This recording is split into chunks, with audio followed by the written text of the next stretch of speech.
Hi everyone, I'm Norwegian and that also makes me Scandinavian. Scandi Kitchen posted this article of 13 ways to get a Scandinavian to eye roll you. When you live abroad or when you deal with people from a different country or from a different culture or whatever, there's gonna be certain things that you find it strange or you do it wrong because you're not doing it the way they're used to or whatever, and you get annoyed. So these are things that you don't do to Scandinavians. I'm gonna talk about the ones that I relate to the most. And also, why does this flag look wrong on the video? It's correct for me, but it looks upside down on the video. But if I put it this way, it's upside down, but it looks right in the video.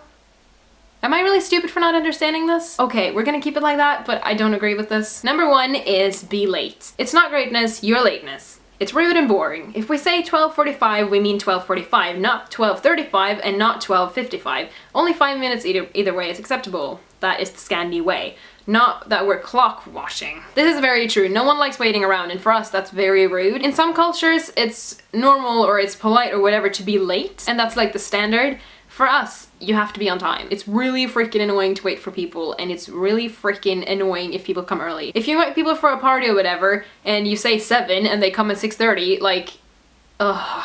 Don't do that. This one is probably the one that I can relate to the most, which is speak in tongue. We are pretty straightforward people. If we say we don't like your presentation, it means just that. If you say, oh, the presentation was interesting, we will probably think this is what you actually mean. This is so annoying. Like in Norway, we're straightforward. We say what we mean. Literally, like if I don't like something, I'll say it. Like we say it in a nice way, but we'll say it. Here, it's like, ah, blah, blah, blah, I liked it, blah, blah, blah. I was talking to one of my friends about this, that if you like someone romantically and you don't know if they like you back, you have no idea, because no matter what they'll be like, oh yeah, let's hang soon, let's meet soon, let's have drinks soon. Oh, don't say that if you don't mean it. Like, we don't say stuff we don't mean. In Norway, we don't sugarcoat things, we say what we mean and we're clear. Because as an example, if the presentation is shit, please tell me that it's shit. I don't want to go and have this presentation thinking, oh, it's good because they told me it's good, and then it's not.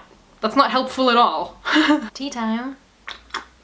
So the next one is, how are you? When you don't wait for a long answer to the question, how are you? Because we really want to tell you in great detail, and we will wonder why you bothered asking in the first place. See point 2. So true. When I first moved abroad, which was to the States, I had to get myself used to answering that question. But the couple of first times people asked me that, they didn't wait for long enough for me to actually tell them. So I was like, I'm just not gonna say it then. I'm just gonna assume that they mean that as a greeting. So that resulted in, when people asked me, I was just sat there quietly. I didn't answer, and they waited for me to answer them. And I was just there like, when do I give the answer and when do I not?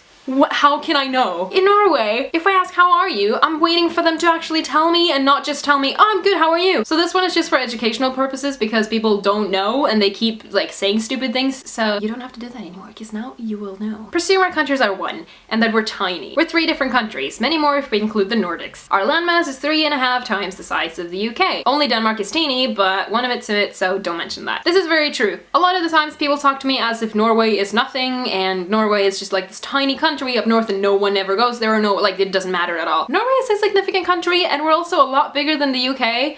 Alone, Norway is a lot bigger, but also because I think this is the right place to say this, Scandinavia is not one country and we don't work like the UK. It's not like we all come together and we have one king and we do things together. No, we're just neighbors, and Scandinavia is the term that's used for all 3 of us, but in reality, we're independent countries. So number 10 is talk to us in a queue. This applies to any queue. Queues are not places for talking, they are places for not standing next to other people. Places to pretend people do not exist. A good approximate distance of 1.5 meters minimum, either side will do. If we are somewhere to socialize or interact with people or talk to people or whatever, that's fine. If we're standing in a queue, we're expecting just some private time. We're not expecting to talk to anyone, so we're not in the right mindset to do so, I guess. Oh my god, we sound like such strange people. We just love our personal space, really. This is one that I always have to explain to people. Wear shoes indoors in our houses. Our floors, our rules. Do it equals eye roll.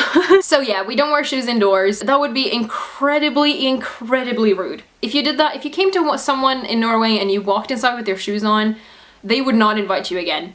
Seriously, do not do that. That's so rude. And whenever I come to someone's house and I take my shoes off when I come inside, they're like, why? You don't have to do that. And I'm like, I do. I have to do this. And obviously this results in me walking around in my socks and getting my socks really, really, really dirty because everyone else is wearing shoes inside. Especially here, there's carpets everywhere. Why would you want to wear shoes on a carpet? That's disgusting. Okay, so I hope this video was kind of educational, and most of all, I hope it was entertaining. And I hope you learned something about my wonderful culture. I hope this flag looks right on the video because it looks terrible when I turn around, but it looks good when I look in the viewfinder. How is this possible? I still don't understand. I can't wrap my head around this. Alright, so I'll see you soon with a new video. Goodbye, or as I would say in Norwegian, ha det bra, and keep up the good vibes.